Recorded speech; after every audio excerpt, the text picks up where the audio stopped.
नमस्कार सभी को। मेरे चैनल में आप सभी का हार्दिक स्वागत है। आज मैं उपस्थित हूँ चंद्रधर शर्मा गुलेरी की लिखी कहानी उसने कहा था।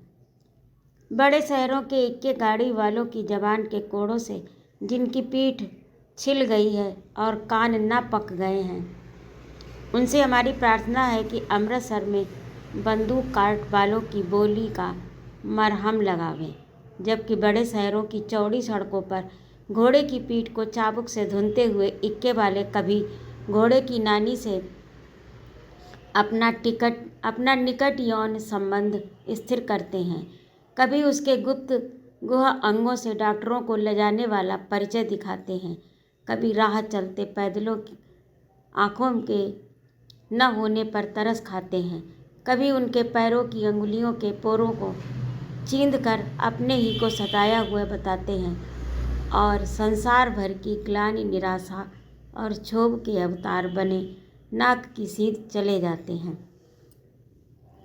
तब अमृतसर में उनकी बिरादरी वाले तंग चक्करदार गलियों में हर एक लट्ठी वाले के लिए ठहर कर सब्र का समुद्र उमड़ाकर बचो खालसा जी, हटो भाई जी, ठहरना माई, आने दो लाला जी, हटो बाछा कहते हुए सफ़ेद फेंटों, खच्चरों और बत्तकों, गन्ने और खोमचे भारे वालों के जंगल से राह लेते हैं। क्या मजाल है कि जी और साहब बिना सुने किसी को हटना पड़े। ये बात नहीं कि उनकी जीभ चलती ही नहीं, चलती है, पर मीठी छुरी की तरह महीन मार करती हुई। यदि कोई बुढ़िया बार बार चेतावनी देने पर भी लीक से नहीं हटती, तो उसकी वचनावली के ये नमूने हैं। हट जा जीणे जोगिए, हट जा करम बालिए, हट जा पुत्र प्यारिए, बच जा लंबी लाल बालिए। समष्टि में इसका अर्थ है, तू जीने योग्य है, तू भाग्यों वाली है, पुत्रों की प्यारी है, लंबी उम्र तेरे सामने है, तू क्यों मेरे पहियों के नीचे आना चाहती है, बच जा। ऐसे बम्बू काट वालों के बीच में होकर एक लड़का और एक लड़की चौक की दुकान पर आ मिले। उनके बालों और इसके ढीले सूंघने से जान पड़ता है कि दोनों सिख हैं। वह अपने मामा के केस धोने के लिए दही लेने आया था और ये रसोई के लिए बढ़िया। दुकानदार एक परदेसी से गुथ रहा था जो शेर भर गीले पापड़ों की गड्डी को गिने बिना हटता न था। तेरा घर कहाँ है? मंगरे में। और तेरा? माझे में। यहाँ कहाँ रहती है? अतर सिंह की बैठक में। वह मेरे मामा होते हैं।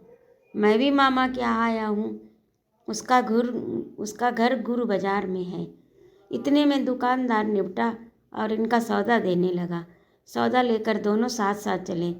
कुछ दूर जाकर लड़के ने मुस्कुराकर पूछा, तेरी कुड़माई हो गई? इस पर लड़की कुछ आंखें चढ़ाकर बोली, धत कहकर दौड़ गई और लड़का मुंह देखता रह गया। दूसरे तीसरे दिन सब्जी वाले के यहाँ या दूध वाले के यहाँ अकस्मात दोनों मिल जाते।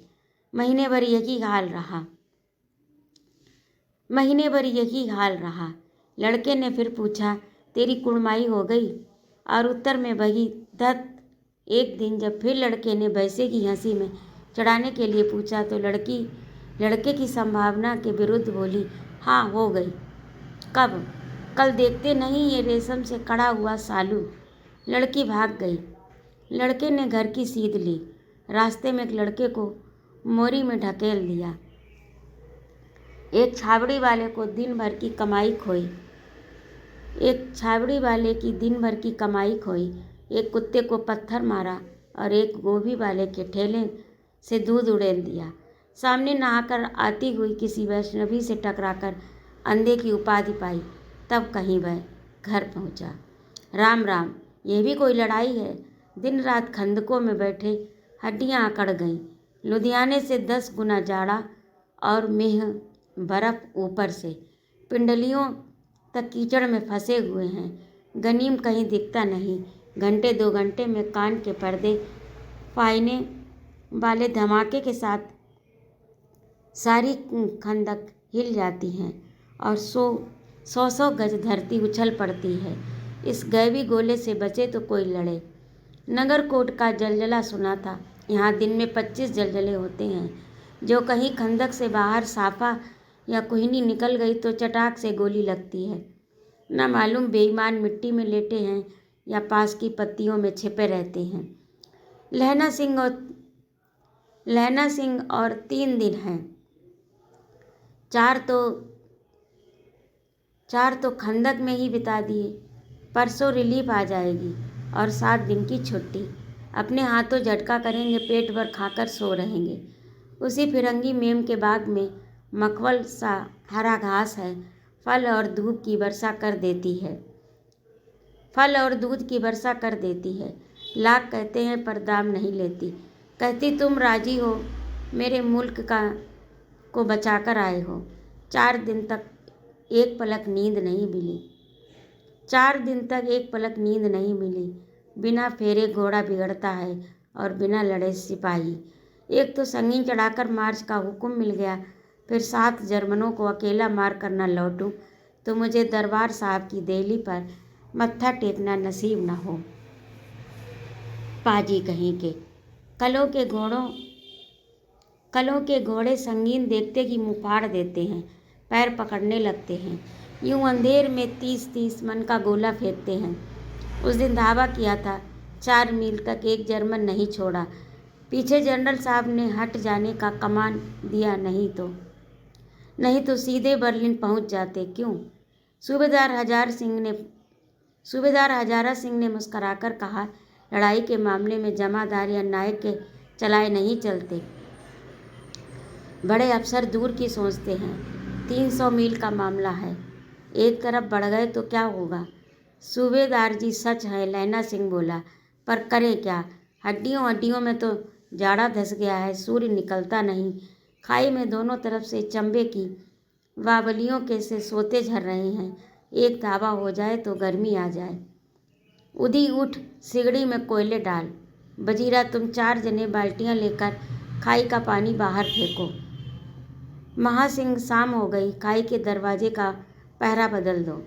कहते हुए सूबेदार खंदक में चक्कर लगाने लगे। बजीरा सिंह पलटन का विदूषक था।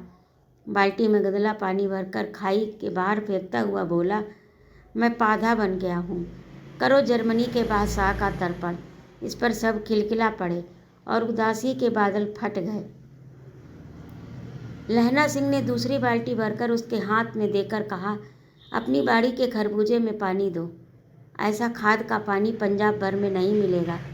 हाँ, देश क्या है, स्वर्ग है।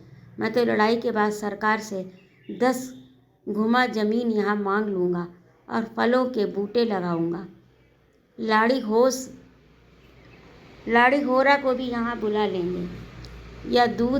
या वही दूध पिलाने वाली फिरंगी में। चुप कर, यहाँ बालों को शर्म नहीं है। देश देश की चाल है। आज तक मैं उसे समझ न सका कि सिख तम्बाकू नहीं पीते, सिगरेट देने में हट करती है, ओंठ से लगाना चाहती है, और मैं पीछे हटता हूँ तो समझती है कि राजा बुरा मान गए, अब मेरे मुल्क के लिए लड़ेगा नहीं।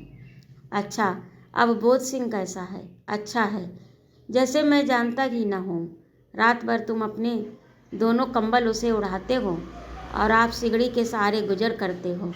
उसके पहरे पर आप पहरा दे जाते हो। अपने सूखे लकड़ी के तख्तों पर उसे सुलाते हो।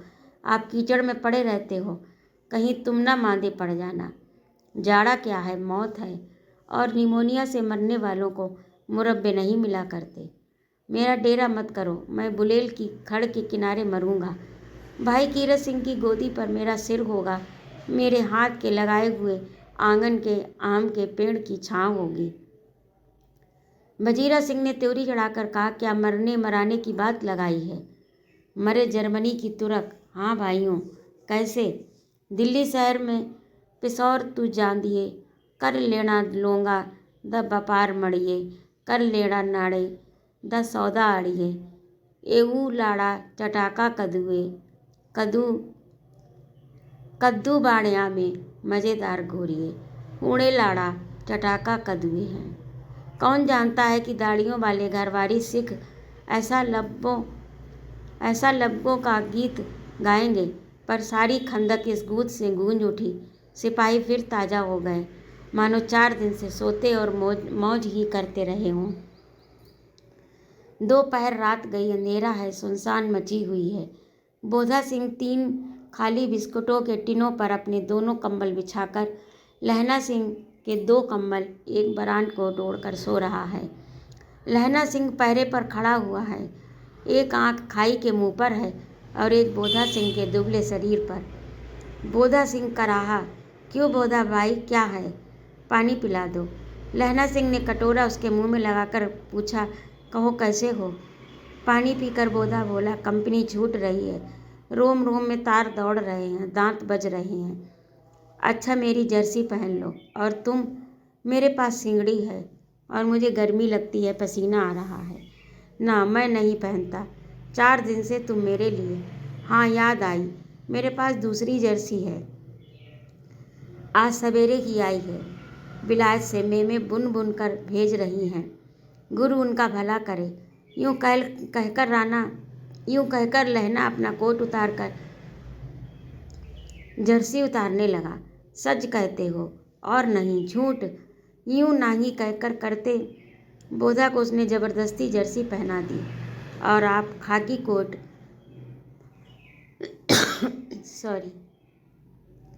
और आप खाकी कोट जीन का कुर्ता भर पहनकर पहरे पर आ खड़ा हुआ। मेम की जर्सी की कथा केवल कथा थी। आधा घंटा बीता, इतने में खाई के मुंह से आवाज़ आई, सूबेदार हजारा सिंह। कौन? लेफ्टिनेंट साहब। हुकुम हुजूर, कहकर सूबेदार तनकर फौजी सलाम करते हुए सामने हुआ। देखो, इसी दम धावा करना होगा। मील भर की दूरी पर पूर्व के कोने में एक जर्मन खाई है, उसमें 50 से ज़्यादा जर्मन नहीं हैं। इन पेड़ों के नीचे 2 खेत काटकर रास्ता है, 3-4 घुमाव हैं। जहाँ मोड़ है वहाँ 15 जवान खड़े हैं। वहाँ 15 जवान खड़े कर आया हूँ और तुम यहाँ 10 आदमी छोड़कर सबको साथ ले उनसे जा मिलो। खंदक छीन कर वहीं, जब तक दूसरा हुक्म न मिले डटे रहो। हम यहाँ रहेगा, जो हुक्म। चुपचाप सब तैयार हो गए। बोधा भी कंबल उतारने लगा। तब लहना सिंह ने उसे रोका। लहना सिंह आगे हुआ तो बोधा के बाप सूबेदार ने उंगली से बोधा की ओर इशारा किया। लहना सिंह समझकर चुप हो गया। पीछे 10 आदमी कौन रहे, इस पर बड़ी हुज्जत हुई। कोई रहना न चाहता। समझा कर सूबेदार ने मार्च किया। लेफ्टिनेंट साहब लहना सिंह की सिंगड़ी के पास मुंह फेर कर खड़े हो गए और जेब से सिगरेट निकालकर सुलगाने लगे। 10 मिनट बाद उसने लहना की ओर हाथ बढ़ाकर कहा, लो तुम भी पियो। आंख पलकते पलकते लहना सिंह सब समझ गया। मुंह का भाव छिपाकर बोला, लाओ साहब। हाथ आगे करते उसने सिगड़ी के उजास में साहब का मुंह देखा, बाल देखे, माथा ठनका। लेफ्टिनेंट साहब के पट्टियों वाले बाल एक दिन में कहाँ उड़ गए और उनकी जगह कैदियों जैसे कटे हुए बाल कहाँ से आ गए? शायद साहब शराब पिए हुए, उन्हें बाल कटवाने का मौका मिल गया। लहना सिंह ने जांचना चाहा। लेफ्टिनेंट साहब 5 वर्ष से इसकी रेजिमेंट में रह रहे थे। क्यों साहब? हम लोग हिंदुस्तान कब जाएंगे? लड़ाई खत्म होने पर। क्यों, ये देश पसंद नहीं है क्या? नहीं साहब, वह शिकार के मज़े यहाँ कहाँ पर हैं। याद है पार साल नकली लड़ाई के पीछे हम आप जगधारी के ज़िले में शिकार करने गए थे। हाँ, वही, जब आप खोते पर सवार थे और आपका खानसामा अब्दुल्ला रास्ते के एक मंदिर में जल चढ़ाने को रह गया था। बेशक पाजी कहीं का। सामने से वह नील गाय निकली और ऐसी बड़ी मैंने कभी न देखी, और आपकी एक गोली कंधे में लगी और पट्टे से निकली। ऐसे अफसर के साथ शिकार खेलने में मज़ा है। क्यों साहब? शिमले से तैयार होकर उस नील गाय का सिर आ गया था ना? आपने कहा था कि रेजिमेंट की मैच में लगाएंगे। हाँ, पर मैंने ये विलायत भेज दिया। ऐसे बड़े सोंग 2-2 फुट के तो होंगे, ऐसे बड़े बड़े सींग 2-2 फुट के तो होंगे। हाँ लहना सिंह 2 फुट 4 इंच के थे। तुमने सिगरेट नहीं पिया? पीता है साहब, दिया सलाई ले आता हूँ, कहकर लहना सिंह खंदक में घुसा। अब उसे संदेह नहीं रहा। उसने झटपट विचार कर लिया क्या करना चाहिए। अंधेरे में किसी सोने वाले से वह टकराया। कौन? वजीर सिंह। हाँ, क्यों लहना, क्या कयामत आ गई? जरा तो आंख लगने दी होती। होश में आओ, कयामत आई है और लेफ्टन साहब की वर्दी पहन कर आई है। क्या? लेफ्टन साहब या तो मारे गए हैं या कैद हो गए हैं। उनकी वर्दी पहनकर कोई जर्मन आया है। सूबेदार ने इसका मुंह नहीं देखा, मैंने देखा है और बातें की हैं। सोहरा साफ उर्दू बोलता है, पर किताबी उर्दू। मुझे पीने को सिगरेट दिया है तो अब मारे गए। धोखा है सूबेदार। होरा कीचड़ में चक्कर काटते फिरेंगे और यहाँ खाई पर धावा होगा, उधर उन पर खुले में धावा होगा। उठो, एक काम करो, पलटन के पैरों के खोज देखते देखते दौड़ जाओ। अभी कुछ दूर न गए होंगे। सूबेदार से कहो एकदम लौट आए। खंदक की बात झूठ है, चले आओ। खंदक के पीछे से निकल जाओ, पत्ता तक न खड़के, देर मत करो। हुक्म तो यह है कि नहीं? हुक्म तो यह है कि यहीं ऐसी तैसी हुक्म की। मेरा हुक्म जमादार लहना सिंह, जो इस वक्त यहाँ सबसे बड़ा अफसर है, उसका हुक्म है। मैं लेफ्टन साहब की खबर लेता हूँ, पर यहाँ तो तुम 8 ही हो। 8 नहीं 10 लाख। एक अकालिया सिख 1.25 लाख के बराबर होता है। चले जाओ। लौटकर खाई के मुहाने पर लहना सिंह दीवार से चिपक गया। उसने देखा कि लेफ्टन साहब ने जेब से 3 बेल के बराबर 3 गोले निकाले। तीनों को जगह जगह खंदक की दीवारों में घुसेड़ दिया और तीनों में एक तार सा बांध दिया। तार के आगे सूत की एक गुत्थी थी, जिसे सिगड़ी के पास रखा। बाहर की तरफ जाकर एक दिया सलाई जलाकर गुत्थी पर रखने ही वाला था, इतने में बिजली की तरह दोनों हाथों से उल्टी बंदूक को उठाकर लहना सिंह ने साहब की कुहनी पर तान कर दे मारा। धमाके के साथ साहब के हाथ से दिया सलाई गिर पड़ी। लहना सिंह ने एक कुंदा साहब की गर्दन पर मारा और साहब आंख मीन गोट कहते हुए चित्त हो गए। लहना सिंह ने 3 गोले बीन कर खंदक के बाहर फेंके। साहब को घसीट कर सिगड़ी के पास लिटाया। जेबों की तलाशी ली। 3-4 लिफाफे, एक डायरी निकाल कर उन्हें अपनी जेब के हवाले किया। साहब की मूर्छा हटी। लहना सिंह हंसकर बोला, क्यों लेफ्टन साहब, मिजाज कैसा है? आज मैंने बहुत बातें सीखी। यह सीखा कि सिख सिगरेट पीते हैं। यह सीखा कि जगाधरी के ज़िले में नील गाय मंदिरों में होती हैं और उसके 2 फुट 4 इंच के सींग होते हैं। यह सीखा कि मुसलमान खानसामा पानी चढ़ाते हैं और लेफ्टन साहब खोते पर चढ़ते हैं। ये तो कहो कि ऐसी साफ उर्दू कहाँ से सीख पाए? हमारे लेफ्टन साहब तो बिना डैम के 5 लफ्ज़ भी नहीं बोला करते थे। लहना ने पतलून की जेबों की तलाशी नहीं ली थी। साहब ने मानो जाड़े से बचने के लिए दोनों हाथ जेब में डाले। लहना सिंह कहता गया, चालाक तो बड़े हो, पर बांझे का लहना इतना बरस लेफ्टन साहब के साथ रहा है, उसे चकमा देने के लिए 4 आंखें चाहिए। 3 महीने हुए एक तुर्की मौलवी मेरे गांव में आया था। औरतों को बच्चे होने के ताबीज बांटता था, बच्चों को दवाई देता था। चौधरी के बड़ के नीचे मंजा बिछाकर हुक्म पीता रहता था और कहता था कि जर्मनी वाले बड़े पंडित हैं। वेद पढ़ कर उनमें से विमान चलाने की विद्या जान गए। गौ को नहीं मारते, हिंदुस्तान में आ जाएंगे तो गौ हत्या बंद कर देंगे। मंडी के बनियों को बहकाया था कि डाक खाने से रुपए निकाल लो, सरकार का राज आने वाला है। डाक बाबू पोलूराम भी डर गया था। मैंने मुल्ला जी की दाढ़ी मोड़ दी और गांव से बाहर निकाल कर कहा, जो मेरे गांव में अब पैर रखा तो समझ लेना। साहब की जेब में से पिस्तौल चली। लहना की जांघ में गोली लगी। इधर लहना की हेनरी मार्टिनी के 2 फायरों ने साहब की कपाल क्रिया कर दी और धमाका सुनकर सब दौड़ आए। बोधा चिल्लाया, क्या है? लहना सिंह ने उसे तो ये कहकर सुला दिया कि एक हड़का हुआ कुत्ता आया था, मार दिया, और औरों को सब हाल कह दिया। सब बंदूक लेकर तैयार हो गए। लहना ने साफा फाड़कर घाव के दोनों तरफ पट्टियां कसकर बांधी। घाव मांस में ही था। पट्टियों के कसने से लहू निकलना बंद हो गया। इतने में 70 जर्मन चिल्लाकर खाई में घुस पड़े।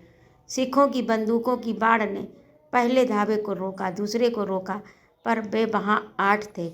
लहना सिंह तब तक मार रहा था। वह खड़ा था, अन्य लेटे हुए थे। वे 70 थे। अपने मुर्दा भाइयों के शरीर पर चढ़कर जर्मन आगे घुसे आते थे। थोड़े से मिनटों में अचानक आवाज़ आई, वाहेगुरु दी फतह, वाहेगुरु जी खालसा, वाहेगुरु जी दा खालसा। और धड़ाधड़ बंदूक के फायर जर्मनों की पीठ पर पड़ने लगे। ऐन मौके पर जर्मन 2 चक्की के पाटों के बीच में आ गए। पीछे से सूबेदार हजारा सिंह के जवान आग बरसाते थे और सामने लहना सिंह के साथियों के संगीन चल रहे थे। पास आने पर पीछे वालों ने संगीन पिरोना शुरू कर दिया। एक किलकारी और अकाल सिख दी फौज आई। वाहेगुरु जी फतेह, वाहेगुरु जी दा खालसा, सत श्री अकाल पुरख। और लड़ाई खत्म हो गई।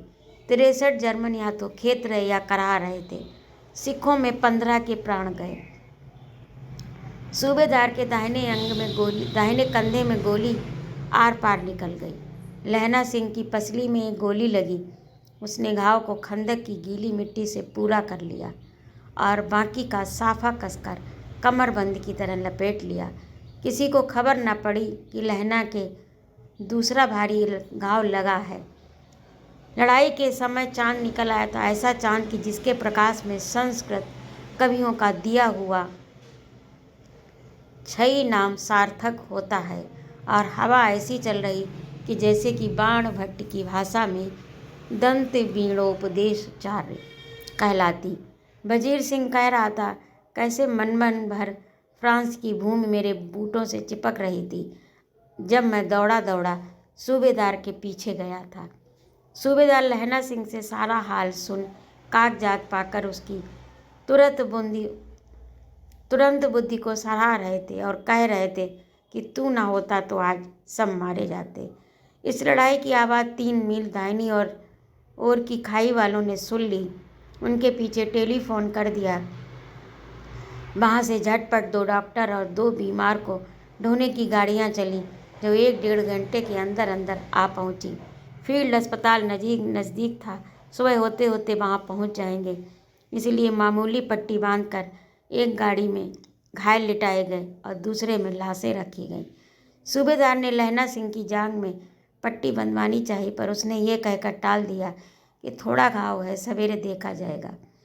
बोधा सिंह ज्वर में बर्रा रहा था। उसे गाड़ी में लिटाया गया। सूबेदार लहना सिंह को छोड़कर नहीं जाते थे। उसने कहा, तुम्हें बोधा की कसम और सूबेदारनी की सौगंध है, जो इस गाड़ी में न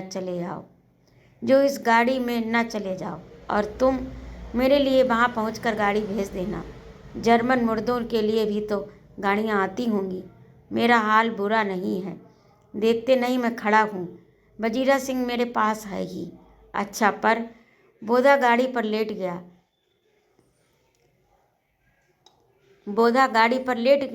भला आप भी चढ़ जाओ। सुनिए तो, सूबेदारनी होरा को चिट्ठी लिखो, मेरा मत्था टेकना लिख देना, और अब घर जाओ तो कह देना कि मुझसे जो उन्होंने कहा था वह मैंने कर दिया। गाड़ियाँ चल पड़ी। सूबेदार ने चढ़ते चढ़ते लहना का हाथ पकड़कर कहा, तूने मेरे और बोधा के प्राण बचाए हैं। लिखना कैसा? साथ ही घर चलेंगे। अपनी सूबेदारनी को तू ही कह देना। उसने क्या कहा था? जब आप गाड़ी पर चढ़ जाओ, मैंने जो कहा था वह लिख देना और कह भी देना। गाड़ी के जाते ही लहना लेट गया। वजीरा पानी पिला दे और मेरा कमरबंद खोल दे, तर हो गया है। मृत्यु के कुछ समय पहले स्मृति बहुत साफ हो जाती है।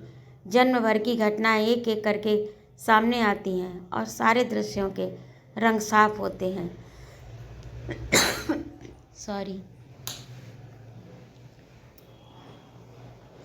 सारे दृश्यों के रंग साफ होते हैं, समय की धुंध बिल्कुल उन पर से हट जाती है। लहना सिंह 12 वर्ष का है, अमृतसर में मामा के यहाँ आया हुआ है। दही वाले के यहाँ, सब्जी वाले के यहाँ, हर कहीं उसे एक 8 वर्ष की लड़की मिल जाती। जब वह पूछता है कि तेरी कुड़माई हो गई तो वो धत कहकर भाग जाती है। एक दिन उसने वैसे ही पूछा तो उसने कहा, हाँ कल हो गई। देखते नहीं ये रेशम के फूलों वाला सालू। सुनते ही लहना सिंह को दुख हुआ, क्रोध हुआ। क्यों हुआ? वजीर सिंह पानी पिला दे। 25 वर्ष बीत गए। लहना सिंह नंबर 77 राइफल्स में जमादार हो गया। उस 8 वर्ष की कन्या का ध्यान ही न रहा। न मालूम वह कब कभी मिली थी या नहीं। 7 दिन की छुट्टी लेकर जमीन के मुकदमे की पैरवी करने वह अपने घर गया। वहाँ रेजिमेंट के अफसर की चिट्ठी मिली कि फ़ौज लाम पर आती है, फ़ौरन चले आओ। साथ ही सूबेदार हजारा सिंह की चिट्ठी मिली कि मैं और बोधा सिंह भी लाम पर आते हैं, लौटते हुए हमारे घर होते आना। सूबेदार का गांव रास्ते में पड़ता था और सूबेदार हजारा सिंह की चिट्ठी मिली कि मैं और बोधा सिंह भी लाम पर जाते हैं, लौटते हुए हमारे घर होते आना, साथ चलेंगे। सूबेदार का गांव रास्ते में पड़ता था और सूबेदार उसे बहुत चाहता था। लहना सिंह सूबेदार के यहाँ पहुँचा। जब चलने लगे तब सूबेदार बेड़े में से निकल कर आया। बोला, लहना, सूबेदारनी तुमको जानती हैं, बुलाती हैं, जा मिला। लहना सिंह भीतर पहुंचा। सूबेदारनी मुझे जानती हैं? कब से? रेजिमेंट के क्वार्टरों में तो कभी सूबेदार के घर के लोग रहे नहीं। दरवाजे पर जाकर मत्था टेकना कहा। आशीष सुनी। लहना सिंह चुप। मुझे पहचाना नहीं? तेरी कुड़माई हो गई? धत, कल हो गई। देखते नहीं रेशमी बूटों वाला सालू अमृतसर में। भावों की टकराहट से मूर्छा खुली, करवट बदली, पसली का घाव बह निकला। वजीरा पानी पिला। उसने कहा था, स्वप्न चल रहा है। सूबेदारनी कह रही है, मैंने तेरे को आते ही पहचान लिया। एक काम कहती हूँ, मेरे तो भाग फूट गए। सरकार ने बहादुरी का खिताब दिया है, लायलपुर में ज़मीन दी है। आज नमक हलाली को मौका आया है। पर सरकार ने हम तीमियों की एक घंगरिया पलटन क्यों न बना दी, जो मैं भी सूबेदार जी के साथ चली जाती। एक बेटा है फ़ौज में भर्ती हुए, उसे 1 ही बरस हुआ। उसके पीछे 4 हुए पर एक भी नहीं जिया। सूबेदारनी रोने लगी। अब दोनों जाते हैं मेरे भाग। तुम्हें याद है, एक दिन तांगे वाले का घोड़ा दही वाले की दुकान के पास बिगड़ गया था। तुमने उस दिन मेरे प्राण बचाए थे। आप घोड़ों की लातों में चले गए थे और मुझे उठाकर दुकान के तख्ते पर खड़ा कर दिया था। ऐसे ही इन दोनों को बचाना, यही मेरी भिक्षा है। तुम्हारे आगे मैं आंचल पसारती हूँ। रोती रोती सूबेदारनी ओवरी में चली गई। लहना भी आंसू पोंछता हुआ बाहर आया। वजीरा सिंह पानी पिला। उसने कहा था। लहना का सिर अपनी गोदी पर लिटाए वजीरा सिंह बैठा है। जब मांगता है तब पानी पिला देता है। लहना सिंह का सिर अपनी गोदी में लिटाए वजीरा सिंह बैठा है। जब मांगता है तब पानी पिला देता है। आधे घंटे तक लहना गुम रहा, फिर बोला, कौन? कीरत सिंह। वजीरा ने कुछ समझ कर कहा, हाँ भैया, मुझे और ऊंचा कर ले, अपने पट्ट पर मेरा सिर रख ले। वजीरा ने वैसा ही किया। हाँ अब ठीक है, पानी पिला दे बस। अब के हाड़ में ये आम खूब फलेगा। चाचा भतीजा दोनों यहीं बैठकर आम खाना। जितना बड़ा तेरा भतीजा है उतना ही ये आम है। जिस महीने इसका जन्म हुआ उसी महीने में मैंने इसे लगाया था। वजीरा सिंह के आंसू टप टप पड़ रहे थे। कुछ दिन पीछे लोगों ने अखबारों में पढ़ा कि फ्रांस और बेल्जियम 68वीं सूची मैदान में घाव से भरा नंबर 77 सिख राइफल्स जमादार लहना सिंह शहीद हो गया। अभी आप सुन रहे थे उसने कहा था, चंद्रधर शर्मा की लिखी कहानी। चंद्रधर शर्मा की लिखी प्रेम कहानी उसने कहा था। कहानी आपको कैसी लगी कमेंट करके अवश्य बताइएगा। और यदि आपको मेरा कहानी सुनाना अच्छा लगा हो तो कृपया मेरे चैनल को सब्सक्राइब अवश्य करें, लाइक और कमेंट करें। सुनने के लिए बहुत बहुत धन्यवाद। जय माँ भारती।